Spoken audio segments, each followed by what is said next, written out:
नमस्कार दोस्तों, कैसे हैं आप सब। मैं उम्मीद करता हूं कि आप सब अच्छे होंगे, मस्त होंगे और अपने अपने पढ़ाई में व्यस्त होंगे। दोस्तों, आज के इस वीडियो में हम लोग त्रिभुज के बारे में सारे चीज़ को सीखने वाले हैं, इसलिए आप इस वीडियो को शुरू से लेकर के लास्ट तक जरूर देख लीजिएगा। देखिए दोस्तों, यहाँ पर आपको त्रिभुज के बारे में इन सारे पॉइंट्स को बताया जाएगा। बेसिक से बेसिक लेवल का जानकारी आपको दिया जाएगा, एक एक करके सारे चीज़ को सीखेंगे। इसलिए आप इस वीडियो को शुरू से लेकर के लास्ट तक देख लीजिए। और हाँ, अगर यदि अभी तक चैनल को सब्सक्राइब नहीं किए हैं तो नीचे लाल कलर का बटन दिया हुआ है, उसे दबा के सब्सक्राइब कर लीजिए और घंटी के बटन को भी दबा के रखिएगा, ताकि जब भी मैं इस तरह का नॉलेजफुल वीडियो लेकर के आऊँ तो उसका नोटिफिकेशन आप तक पहुँच जाए। तो आज के इस वीडियो में जो हम लोग सीखने वाले हैं, पहला है कि त्रिभुज का जो सबसे पहली बात होता है, सबसे पहला जानकारी होता है, वो है परिभाषा। त्रिभुज का परिभाषा क्या होगा उसके बारे में सीखेंगे। उसके बाद उसका क्या क्या गुण होता है, त्रिभुज में क्या क्या चीज़ होता है उसको बताया जाएगा। और त्रिभुज के कितने प्रकार होते हैं, है ना, त्रिभुज का जितना भी प्रकार होता है, कोण के दृष्टिकोण से या फिर भुजा के दृष्टिकोण से, उसको भी आपको बताया जाएगा। उसके बाद क्षेत्रफल, परिमाप और ऊंचाई के बारे में। तो चलिए शुरू करते हैं। यहाँ पर पहला पॉइंट हम लोग का है परिभाषा। परिभाषा को जान लीजिए। सबसे पहले मेन इंपॉर्टेंट चीज़ तो किसी भी चीज़ का परिभाषा ही होता है। तो परिभाषा में हम लोग यहाँ पर लिखते हैं, परिभाषा देखिए क्या होगा। परिभाषा में हो जाएगा वैसी आकृति, वैसी आकृति, वैसी आकृति जो तीनों ओर से घिरा हुआ हो, घिरा हुआ हो। ठीक है, मतलब तीन तरफ से घिरा हुआ आकृतियों को क्या कहेंगे हम लोग, त्रिभुज कहेंगे। ठीक है, ये तो हो गया परिभाषा। ठीक है, जैसे यहाँ पर आप देख सकते हैं, ये तीन तरफ से घिरा हुआ आकृति है ना। यहाँ पर ये पहला लाइन हो गया, दूसरा लाइन, ये तीसरा लाइन, तीनों तरफ से बंद है, जिसको क्या कहेंगे, त्रिभुज कहेंगे। ठीक है, अब त्रिभुज में क्या क्या गुण होता है, गुण के बारे में यहाँ समझते हैं हम लोग। गुण सबसे पहला होगा, एक नंबर पॉइंट में, त्रिभुज में जो है, त्रिभुज का देखिए सिंबल जो होता है, इसको जो चिन्ह होता है इसका, इस तरीके से हम लोग लिख सकते हैं त्रिभुज के शॉर्ट फॉर्म में। तो यहाँ पर लिखेंगे त्रिभुज में, त्रिभुज में तीन शीर्ष होते हैं, तीन शीर्ष होते हैं। तो तीन शीर्ष होते हैं तो कौन कौन, अभी बता देते हैं आपको। यहाँ पर देखिए, ये जो ए है यहाँ पर, इसको शीर्ष बोलते हैं। ये वाला जो कोना है इसको शीर्ष बोलेंगे। ये शीर्ष होगा, ये शीर्ष होगा, मतलब कुल मिलाकर कितना हो गया, तीन शीर्ष हो गया। तो यहाँ पर हो जाएगा क्या क्या हो जाएगा, ए, बी और सी, ये तीनों को क्या बोलते हैं, त्रिभुज का शीर्ष बोलते हैं। और दूसरा नंबर पॉइंट में है, त्रिभुज में तीन कोण होते हैं, तीन कोण होते हैं। कौन सा हो जाएगा, कोण ए। ये जो यहाँ पर जो थोड़ा सा इस तरीके से बन रहा है, इसको कोण बोलते हैं। ठीक है, तो यहाँ पर हो जाएगा कोण ए, और ये कोण बी और कोण सी, ये वाला। ठीक है, यहाँ से यहाँ तक, तो ये कोण सी हो जाएगा। कोण का जो चिन्ह होता है इस तरीके से होता है। ठीक है, आप ध्यान में रखेंगे, कोण का चिन्ह इस तरीके से होता है।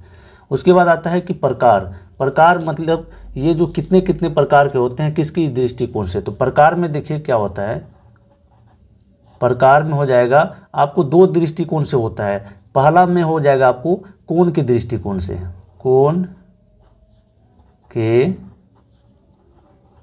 दृष्टिकोण से। ठीक है, कोण के दृष्टिकोण से अगर यदि देखेंगे तो हम लोग को पहला जो आता है वो आता है क्या, न्यून कोण त्रिभुज, न्यून कोण त्रिभुज।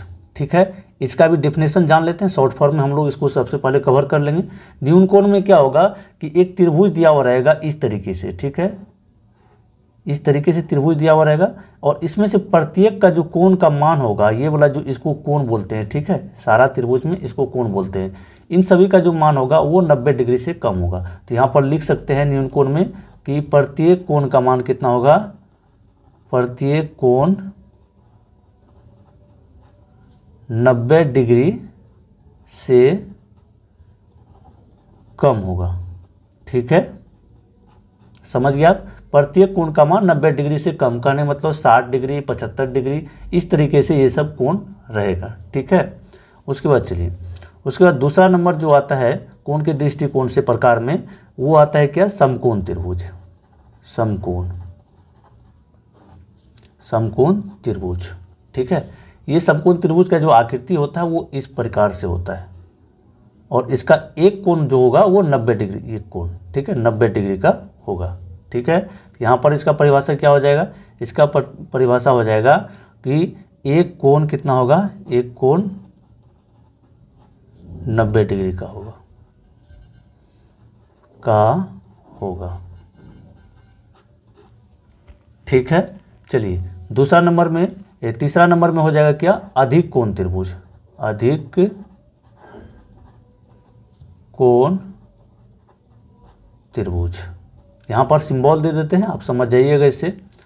तो इसमें इसका जो परिभाषा होगा, इसका परिभाषा होगा एक कोण 90 डिग्री से अधिक अथवा 180 डिग्री से कम होगा। जैसे यहाँ पर एक आकृति ले रहे हैं हम, इस तरीके से एक आकृति है। ठीक है, तो इसका जो अधिक कोण त्रिभुज का आकृति होता है इसी प्रकार से होता है। तो ये वाला जो कोण होगा, ये वाला कोण का मान कितना होगा, 90 से अधिक या 180 से कम करने, मतलब यहाँ हो सकता है 110 डिग्री, है ना, या 120, 150, इस तरीके से हो सकता है, लेकिन 180 से ज़्यादा नहीं होगा। तो यहाँ पर लिख सकते हैं हम लोग इसका परिभाषा, एक कोण क्या हो जाएगा, 90 डिग्री से अधिक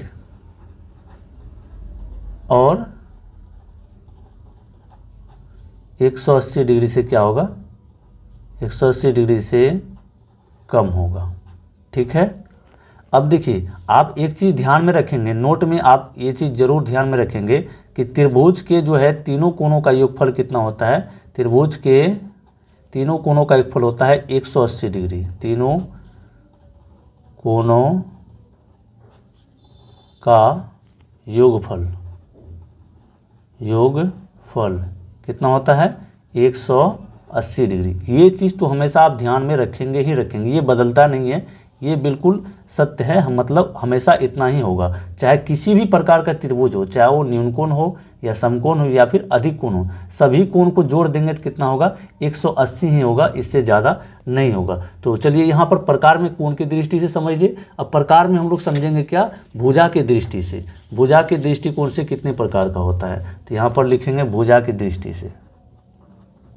भुजा के दृष्टि से, इससे पहले जो हम लोग समझे थे वो कोण की दृष्टि से था। ठीक है, यही त्रिभुज है, इसमें दो प्रकार से इसका जो है टाइप्स होता है। तो ये त्रिभुज मान चलिए ऐसा है, ऐसा त्रिभुज अगर रहेगा तो सभी एक समान दिख रहा है ना, तीनों भुजा समान दिख रहा है, तो इसलिए एक नंबर में हो जाएगा क्या, समबाहु त्रिभुज। समबाहु, यहाँ पर देखिए, यहाँ पर नाम में ही इसका परिभाषा छुपा हुआ है। तो सम मतलब होता है क्या, बराबर, और बाहु मतलब होता है भुजा, मतलब जिसका तीनों भुजा क्या होगा, बराबर होगा। तो यहाँ पर लिखेंगे तीनों भुजा इसका क्या होता है, तीनों भुजा होता है बराबर होता है। ठीक है, अब इसमें भुजा क्या होगा, ये भुजा होगा क्या, AB, BC और AC। ठीक है, ये भुजा इसका हो जाएगा। तो यहाँ पर चलिए, यहाँ पर देखिए एक लाइन छूट गया था, इसमें जो गुण में जो लिखे हुए थे, इसमें 3 पॉइंट होता है। तीसरा पॉइंट ये था कि त्रिभुज में जो है 3 भुजा होता है, त्रिभुज में 3 भुजा होते हैं। भुजा कौन कौन सा होगा, AB हो जाएगा, यहाँ पर देखिए त्रिभुज जो दिख रहा है आपको, ये वाला त्रिभुज, इसमें भुजा क्या हो जाएगा, AB हो जाएगा, BC और AC, ये भुजा हो जाएगा। तो यहाँ पर आराम से लिख लीजिए आप, क्या होगा, AB, BC और AC। ठीक है,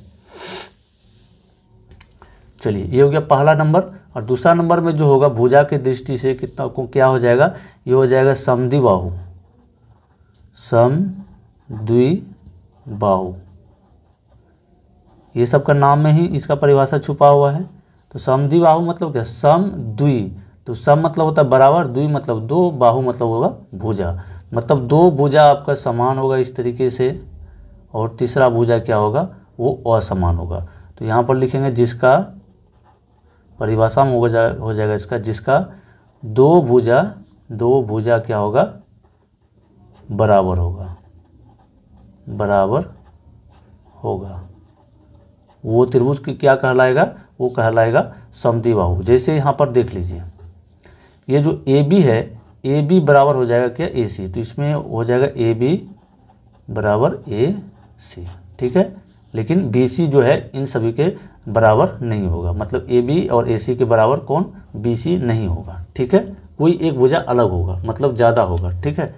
चलिए तीसरा नंबर में देखिए, तीसरा नंबर में हो जाएगा विषम बाहु। इसका कहने मतलब ये हुआ कि विषम बाहु मतलब कोई भी भुजा क्या होगा, बराबर नहीं होगा, विषम बाहु त्रिभुज। तो ये जो त्रिभुज हो सकता है इस तरीके से, देखिए इसमें कोई भी भुजा बराबर आपको नहीं दिख रहा है, ठीक है, ABC। तो इसका परिभाषा क्या हो जाएगा, जिसका कोई भुजा बराबर नहीं हो, कोई भुजा बराबर नहीं, ठीक है। ना तो AB BC के बराबर होगा, ना ही AC के बराबर, मतलब कोई किसी के बराबर नहीं होगा। तो इस तरीके से हम लोग ये 3 पॉइंट्स को अभी कवर कर लिए हैं। तो वीडियो बहुत लंबा हो रहा है, तो आगे का जो पॉइंट है आपको दूसरा वीडियो में, अगला वीडियो में बताया जाएगा, इसलिए आप चैनल को सब्सक्राइब करके रखिए अगर आप देखना चाहते हैं। और कमेंट में ज़रूर लिखिएगा कि आप किस टॉपिक पर और किस पर आपको प्रॉब्लम है, उस टॉपिक पर वीडियो बनाने का प्रयास किया जाएगा। ये तीनों टॉपिक, ये तीनों जो पॉइंट्स है आगे का वीडियो में कवर कर लिया जाएगा। जैसे त्रिभुज का क्षेत्रफल हो गया, और त्रिभुज का परिमाप हो गया, और त्रिभुज का ऊंचाई, ये कैसे निकालते हैं वो अगला वीडियो जो आएगा उसमें आपको बता दिया जाएगा। तो रखते हैं आज भर इतना ही, मिलते हैं फिर अगले वीडियो में, तब तक के लिए जय हिंद, वंदे मातरम।